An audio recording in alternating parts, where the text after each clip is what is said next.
it's a great question. I moved out to LA about 3.5 years ago, and it was a completely different story at that point. I moved out here because I just wanted to make a movie, and I grew up on action movies and comedy movies, and so originally it was kind of a knockoff of Point Break, the Keanu Reeves Patrick Swayze movie. That's not the movie it turned out to be though. Things changed. I had to move around in Hollywood, and it evolved, and I grew out my hair and my beard to the way that you see it in the movie, and I had been doing that for months and months with the expectations of a different story. And then when that story got pulled, that's when I slid in the real life emotion of losing my father a few years ago, and I really laid into that, and that's when it really evolved into a project about my dad and the processing of death. And so yeah, it started out as something completely different than what it originally began as, but I'm pretty open to that happening as part of the creative process. I think that happens quite a bit to all of us, as I'm sure you can attest to.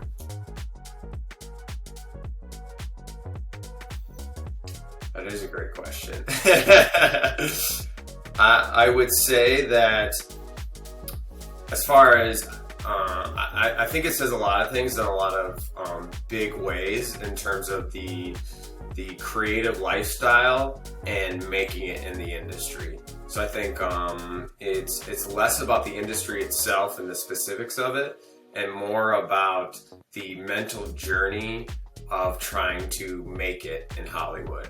And so I think the biggest thing that comes with that is it's very difficult. It's the expectations of what you think it is going to be different, and I think it's a challenge. It's an odyssey.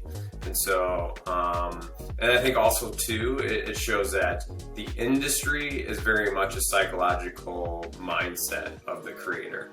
And so, I think that's the biggest thing. When people think about Hollywood or think about making it, it's usually an image in their head that's subjective, not necessarily an objective idea.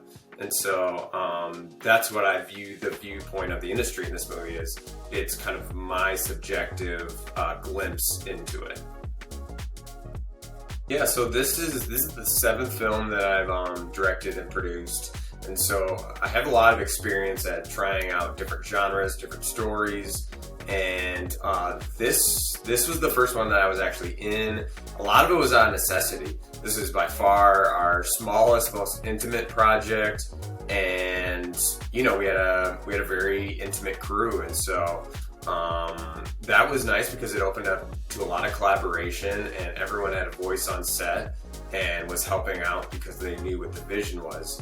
So it was super challenging, but it was also kind of cool because while we were shooting, I might ask like the sound guy, like, hey, did you think that was good acting, or could you tell if that was playing or not, you know? And so like asking different people is a very collaborative environment, which I think helped to alleviate a lot of that pressure as where like a huge movie set would have if you were writing it and directing it. So it was fun. It was all hands on deck experience with a passionate, dedicated group of people.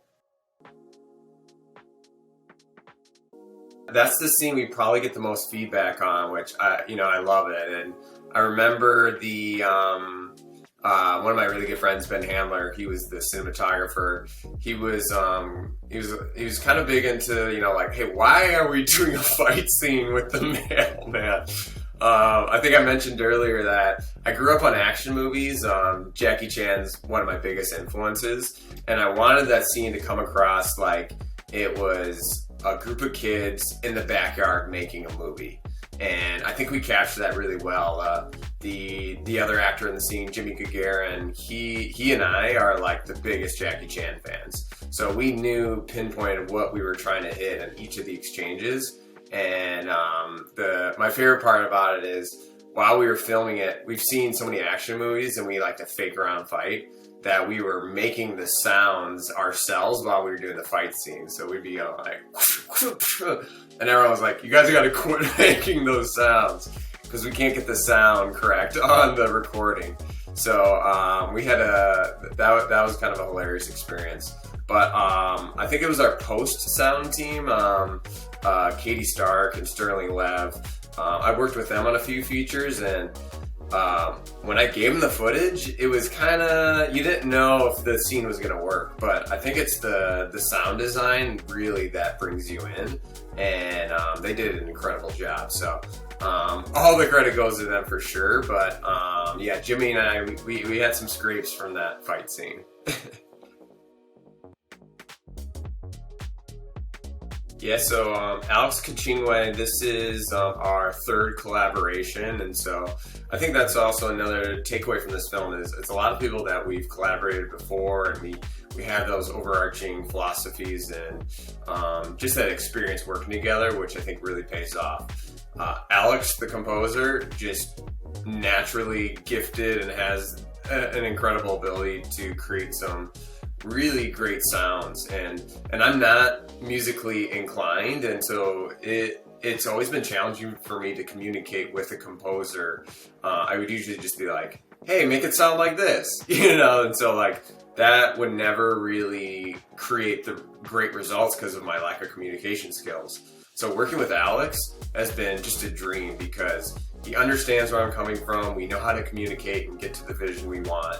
And I'm a fan of his, so like when he sends me tracks, like I'll just be listening to them in the background. So I'm like, they're great songs. So I'm very, very grateful to have his work part of the movie because I like the tracks. I think they're good. So as far as the process, he actually chugged the majority of the script or the soundtrack out in about 3 weeks. We had about 2 years leading up to that where we'd be discussing, doing test tracks, and as the project would evolve, so would his music.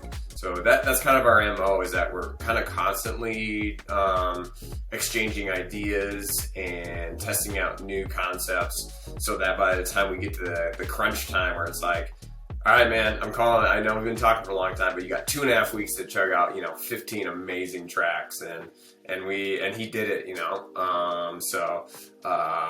and I've heard from his significant other that's how he works, that under pressure. So I think there's something to do with like a time crunch, being backed into a corner and having to produce something that's really good. Yeah, like I said, as similar to with Alex, with the cinematographer, Ben Handler, we've been working together for years. And so we've had big conversations over the years of what our philosophies are of each project. And so coming into this one, our big thing that we really wanted to try was shooting it in anamorphic and to really give it that wide stretch feel. So that was the thing we both wanted to do, and he did an amazing job. I often credit the movie as the cinematography and the soundtrack and the sound design, like the production elements are really what lift the film, and in a lot of ways they saved my butt, so I give all those guys the credit, and I think the cinematography does a great job of making the movie look like a movie. So it's got that like real and raw feel to it with the story, but the movie itself, it has like this meta feel. And so by having the cinematography feel like a movie, I feel like that helps the story itself.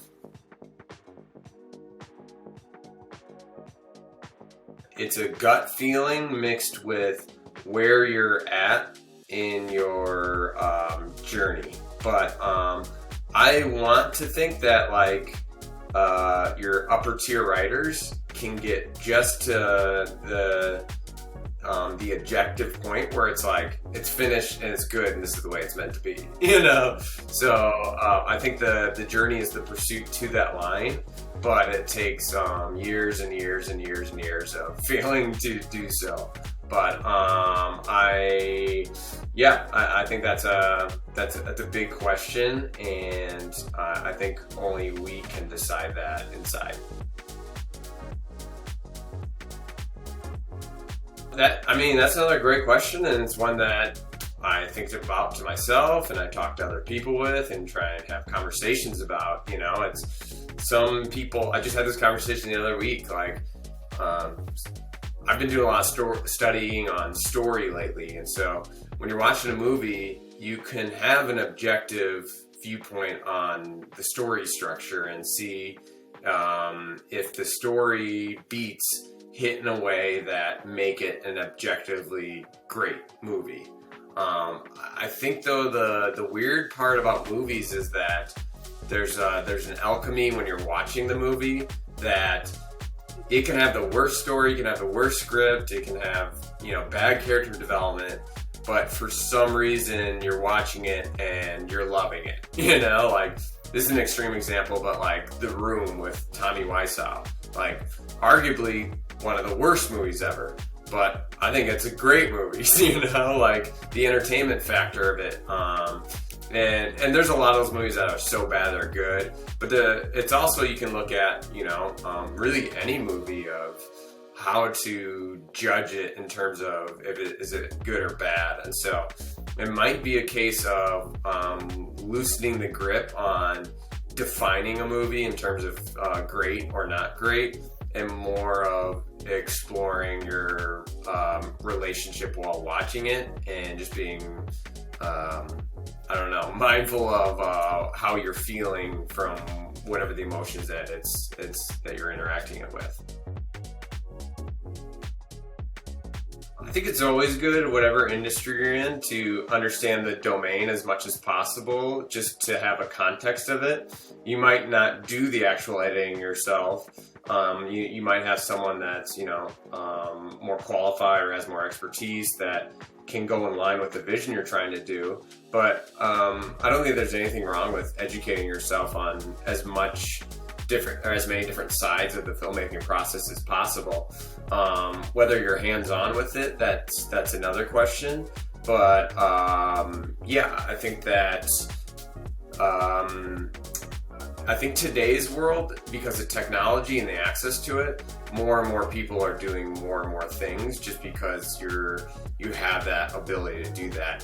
Whereas 50 years ago, a director on a studio film probably is not going to step foot into the editing room in most cases, but I'm not sure. You might have had more delineated lanes for each stage of production.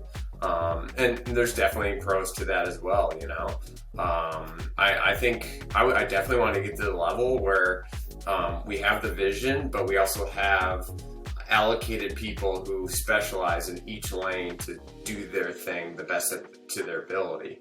And so I think that it's good to know it, but not necessarily, you don't have to do each thing either. It really depends on what the vision of the movie is, I would say. I was 10 years old. I was living in Wisconsin, and my older brother, he was 10 years older than me. He had a camcorder, and I remember he was going back to college, and he didn't want the camcorder anymore, and he set it on the kitchen table. And I just remember going up and looking at the screen behind it and just being really mesmerized at the ability that it could capture whatever was in front of it.